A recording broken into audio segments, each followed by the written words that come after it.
What's going on, everyone? Jeremy here from the Quartering, and it appears that there's been an uptick in these fan sites generating bizarre hype around the Lord of the Rings, the Rings of Power on Amazon. It almost appears as if Amazon is panicking and trying to create more fake hype. It's actually very similar. If you remember The Last Jedi, it's almost following the same arc in a lot of ways. There were these Twitter accounts that always ended with a blue butterfly.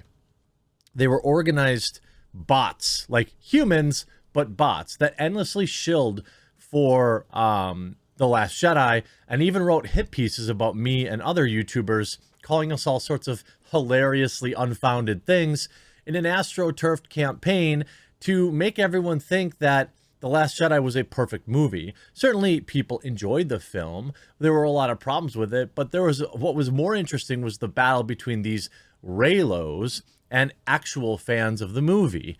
And it would appear that the Reylos, perhaps even the exact same number of people, or the same people, have now been enlisted to endlessly shill for seemingly for free for Amazon's Lord of the Rings, the Rings of Power. And it seems like there's a little bit of panic at the top based on the new articles that are dropping and the endless weird defenses. Plus, Amazon got busted lying about their stunning and brave female dwarf, and we'll get into all of that too after a quick word from this video sponsor. Huge shout out to this video sponsor, Kamikoto. That's right, Kamikoto makes Japanese steel kitchen knives using traditional techniques from Japan. Over 800 years of Japanese technology and expertise have gone into creating the steel that this knife has been meticulously handcrafted from, using techniques that date all the way back to the Edo period of Japan. Kamikoto only uses steel sourced from mills in Japan. Each knife comes in a beautiful heavy-duty wood box. It makes sure that the knife is stored safely. Each knife is individually inspected and comes with a lifetime guarantee. These are knives that I personally own and use. I got a set through this promotion. Over Christmas, I used it to cut a beautiful brisket that I had made for the holidays, and cut ham and turkey and all sorts of things. Not only did it work flawlessly, but it was a talking point at the table. The knives felt like the perfect weight. They were perfectly balanced. And on top of all of this, just for you, my subscribers, you guys can get an additional $50 off any purchase you make with discount code TheQuartering. So click the link below and go to kamikoto.com/thequartering and use promo code TheQuartering to save an extra $50 today. Now, late yesterday, there was a Twitter thread that got trending, and it was by the Will Witt. He hosts something on PragerU, so he's a conservative, I guess, and he wrote, "The new Lord of the Rings should not have black actors as elves or dwarves. Tolkien made Middle-earth as a mythos of English history, and he described in detail what the characters look like. If you want black elves and dwarves, go make your own story. Don't ruin the original. The creators of the show obviously don't care about Tolkien's legacy and the original story. They only care about their own messaging and leeching Lord of the Rings fans to push woke nonsense. The show will flop and further erode what little faith anyone has in Hollywood today." I would actually be really shocked if this show is like a huge hit. Really shocked. And the fact that they have $1 billion with a B invested in it puts an awful lot of pressure on them. He also continues, "Also, the CGI looks terrible. Looks like some generic fantasy show with no passion or creativity benefit, bereft of anyone with talent working on it. I'm very disappointed with everything I've seen so far. As someone who has read everything by Tolkien and who understands what Tolkien was trying to do with his work, it is clear these people have no respect for him or his writing." Well, we saw that yesterday when another sleuthing YouTuber figured out that all these super fan videos were literally the exact same shot for shot in every different country. And it would appear that the people who were watching the trailer were being instructed on how to react to certain things. Speaking of reactions, remember when they talked about how stunning and brave, oh my God, We're going to get to this. This is coming from one of those new Raylo accounts. Lord of the Rings on Prime Toking YouTube channel and source bringing fans the latest and breaking exclusive news.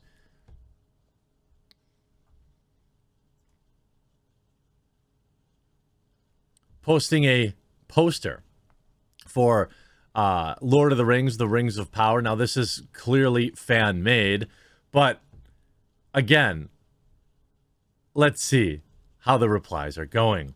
I have no issue with the fact that there are people of color, elves, or other in this, but I will be furious if the story isn't closely based on the material written by J.R.R. Tolkien. Black Elf and Dwarf is somebody who touches Galadriel's hair. Is that what Tolkien wrote? Then you get the evil cannot create anything new. They can only corrupt and ruin what is good.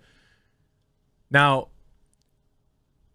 whoever did this spent a lot of time doing it, and, that is a thing, but it just feels fake. No, thank you. This should not be affiliated with Tolkien or the Lord of the Rings. No, wait, nice poster, but I believe it's misleading. I mean, I'm confused. Where's the beard? No beard dwarf. Just terrible. Nope, I don't like that. I mean, unless Amazon is exclusively looking to bring in normies, which they might. They literally might. The other thing is, I pointed this out this morning. Somebody sent this to me on my Instagram, which is the Quartering YT on Instagram, if you want to follow me over there. In one of the very first scenes of the movie, we had a female dwarf with a long beard. Wispy, long beard. Not closely shaven. Now, this was also further pointed out that there were several scenes that actually featured female dwarves. Here's one. Here's another. Here's another. I think there's at least 3 here. Yeah. By the way, they all have very large beards. Perhaps not as full as the males, but they're long and obviously beards. They're not what... So you had 4 different representations of female dwarves, by the way. So sorry, Amazon's Lord of the Rings of Power. You aren't doing anything new here. All you did was change their skin color and for some unknown reason had them shave their beard off, which apparently, again, I'm not a deep lore expert like these super fans are, but you're probably going to have to explain that in the show, which is more time you're going to spend. Think about that. Either they don't explain it, which means there's no reason for her not having a long beard other than reasons. But if they actually have to waste narrative where she has to address, yeah, I shave my beard because I don't associate with those dwarves. That's probably what they'll do. I was cast out because I had a different color skin. Like, here's what I predict. They will make the female dwarf like on the receiving end of racially charged stuff from the other white dwarves, and she'll be stunning it, and that's why she shaved her beard. Holy crap. That could actually happen. That may actually happen. And you see that Star Wars girl posting, no man nor elf has ever seen a beardless dwarf unless he were shaven in mockery, and would have then been more like to die. They would have been more likely to die of shame. For the Naugrim have beards from the beginning of their lives, males and females alike. J.R.R. Tolkien. One of these respects Tolkien, the other one does not. We made a promise to ourselves at the beginning of the process that we weren't going to put any of our own politics, our own message, or our own themes into the movie. In a way, we were trying to make these films for him, not ourselves. Peter Jackson. Then you have endless articles now coming out too. You see this on Bleeding Fool, exposing all the fake Lord of the Rings superfans in Amazon's Ring of Power promo. We talked about this yesterday.